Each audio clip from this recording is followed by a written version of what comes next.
Hey class, this is Katrina Berg, and this is your week 5 highlight summary of the chapters that you'll be reading this week.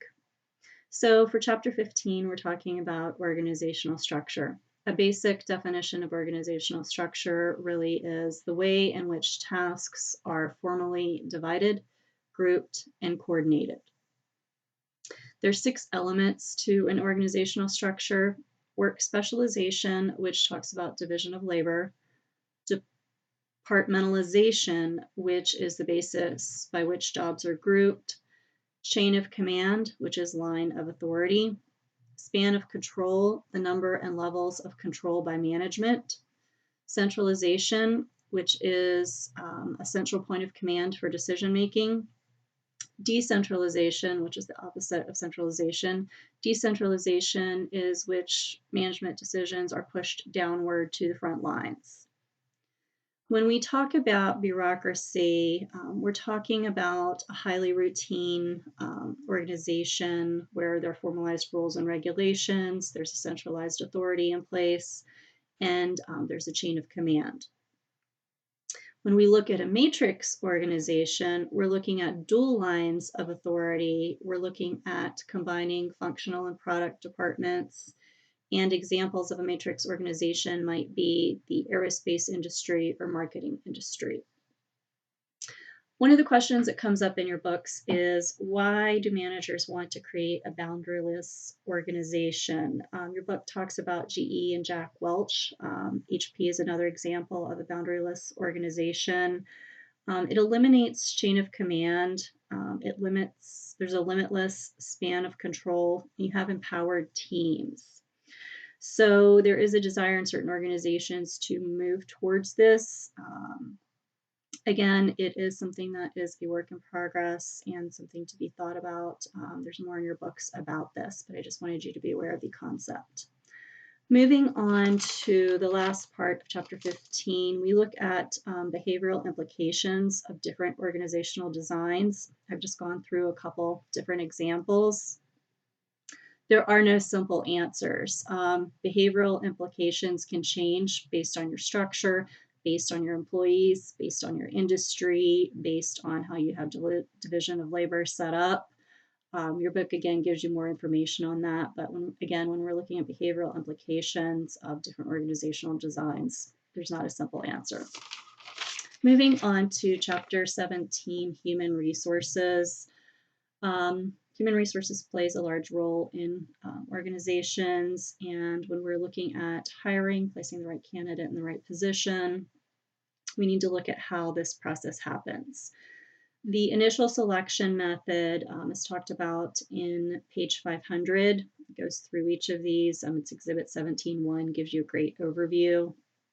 The initial selection, we're looking at application forms, we're looking at background checks. Then there's substantive selection methods, which talks about the written test, performance test, and interviews. And then the third, contingent selection, where you can look at such things as drug tests and, again, background checks. So just to be aware of that process. There are 4 types of training that can happen: basic literacy, technical skills, interpersonal skills, and problem solving. An additional 2 that are important for today include ethics as well as civility. We're looking at such things as bullying, which is something that's being more and more addressed today.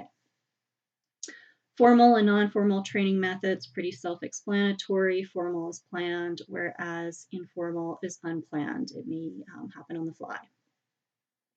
On-the-job training versus off-the-job training, what does that mean? On-the-job training, again, we're looking at formal training, we're looking at apprentice, we're looking at rotating, and we're looking at mentoring possibly. Off-the-job training examples could include podcasts, it could include classroom training or online training, and seminar training. And performance evaluations. This, again, is a large part of human resources. How do you evaluate performance? You're evaluating the individual outcome, you're evaluating behaviors, and you're evaluating traits. The methods by which you can evaluate include written essay, critical incidences, graphics ratings, behavior rating scales, and forced comparison. So there's a lot going on with this. Again, look in your chapter for more details. I'm just providing some highlights. Leadership. What role does HR play in leadership? HR touches you at the beginning, it touches you mid, and it touches you at the end. So there's a lot that's happening. HR designs and administers benefit programs. They're responsible for attitude surveys, keeping a pulse on what's happening in the organization, drafting and enforcing policies. They also help manage work-life balance. That's where you're going to go if there's a problem or a challenge. They also are part of mediation often, and termination and layoffs. So that concludes the chapter 17 highlights. Moving on to chapter 18, where we're looking at change and stress. It's today's reality in organizations. There's often change happening, and stress is part of that. How do organizations get through this?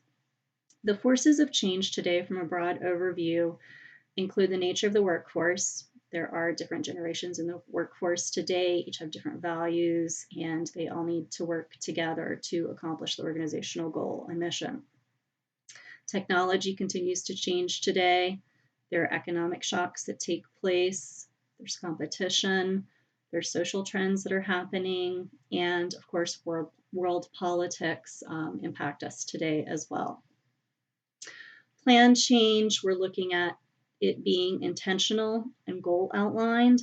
Unplanned change, it just happens, and you have to adapt and change and move forward. When we talk about change, we also need to address resistance to change. There can be organizational resistance and there can be individual resistance. When we're looking at individual resistance, some of the sources behind that could include habits, securities, economics, fear of change, and also just information and how that's managed within the change.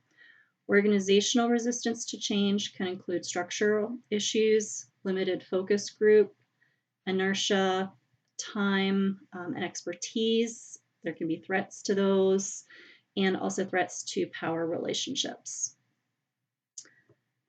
When we talk about change, we're talking about organizational culture. Let's talk about the culture side of things. How do you create a culture that can better adapt to change? You can look at stimulating an innovative culture.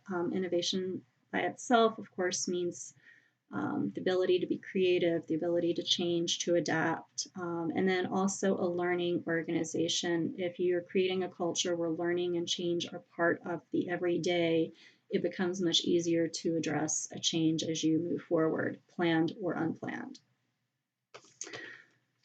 Transitioning to stress, let's talk about potential sources of stress. Again, this is a broad strokes overview. You're looking at environmental stress, you're looking at organizational stress, and of course, personal stress.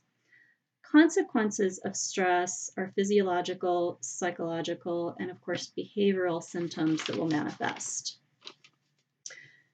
You can look at organizational and individual approaches to stress and how to manage that and address it. So be aware of these. Individuals, of course, can work on time management, physically exercising and taking care of yourself, relaxing, and also making sure that social supports are in place for you.